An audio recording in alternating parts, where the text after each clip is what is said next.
اس کے بعد اگلا باب قائم کیا ہے کہ باب ما یحذر من عواقب الاشتغال بآلة الزرع او مجاوزة الحد الذي امر به، یعنی زراعت کے آلات میں زیادہ مشغول رہنے یا اس میں حد سے بڑھنے کی خرابیوں کا باب۔ پہلے اس کو سمجھ لیجئے کہ یہ آگے حدیث جو آنے والی ہے بظاہر ایک دم وہ ہٹ سی کر ہے کسی کو، تو میں پہلے سیاق و سباق اس کا عرض کر دوں کہ نبی کریم صلی اللہ علیہ وسلم جب مکۃ المکرمہ سے مدینہ منورہ تشریف لائے تو جو مکی صحابہ تھے، مہاجر صحابہ جن کو کہا جاتا ہے، ان میں سے اکثر بزنس کیا کرتے تھے۔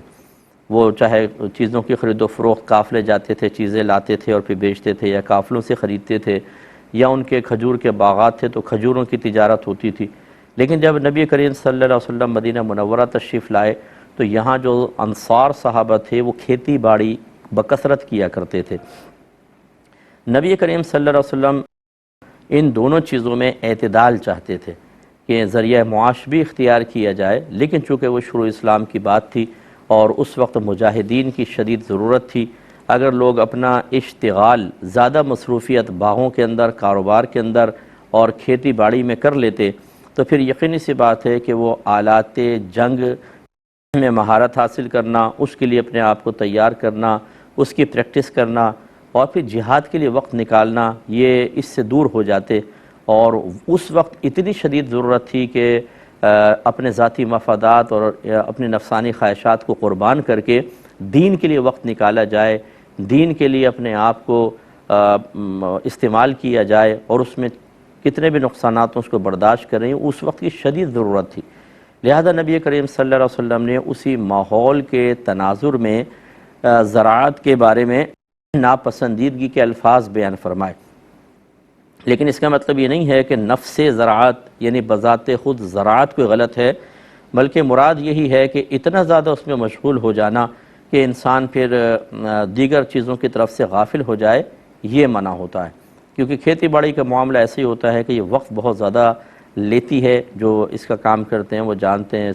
بعض اوقات تو گاؤں وغیرہ جو ہوتے ہیں تو صبح و نہار منہ بالکل اذانوں کے ٹائم، بلکہ اس سے بھی پہلے بعض اوقات تو اٹھ کر جا کر پانی لگانا، کھیت ٹریکٹر چلانا، دیگر چیزیں، اور پھر کھیت بہت زیادہ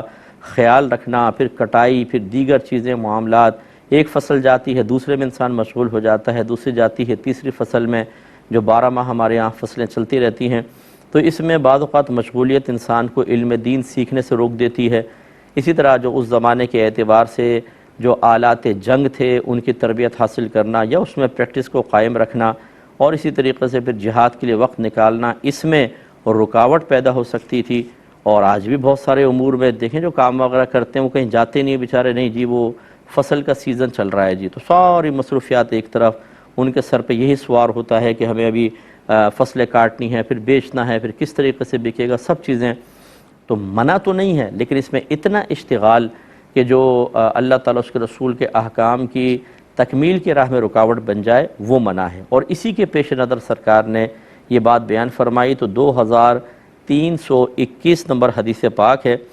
کہ حضرت ابو امامہ باہلی رضی اللہ تعالیٰ عنہ بیان کرتے ہیں کہ انہوں نے ہل چلانے کا آلہ اور کھیتی باڑی کے دوسرے آلات دیکھے تو ارشاد فرمایا کہ میں نے نبی کریم صلی اللہ علیہ وسلم کو یہ فرماتے ہوئے سنا ہے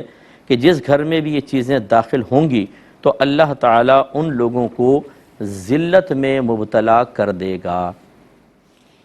اب ذلت میں مبتلا ہونے کا یہی مطلب ہے کہ اس میں اتنی مشغولیت بڑھ جائے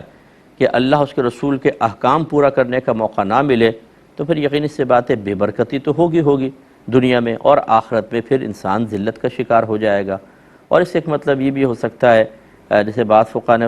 علماء نے فرمایا کہ جب انسان آگے ایک دور آیا نبی کریم کے دور کے بعد کہ جس میں سخت قسم کے ظالم لوگ مسلط ہو گئے اور وہ کھیتی باڑی کرنے والوں سے زیادہ ٹیکس وصول کرنے لگے اور ان کو ذلیل کرنے لگے، تو یہ سرکار نے اس کی گویا کہ غیبی خبر دی تھی کہ عنقریب پھر ایسا زمانہ آئے گا کہ جو زراعت کے شعبے سے وابستہ ہوں گے انہیں حاکم ذلت میں مبتلا کریں گے۔ یہ مفہوم بھی بعض نے بیان کیا ہے۔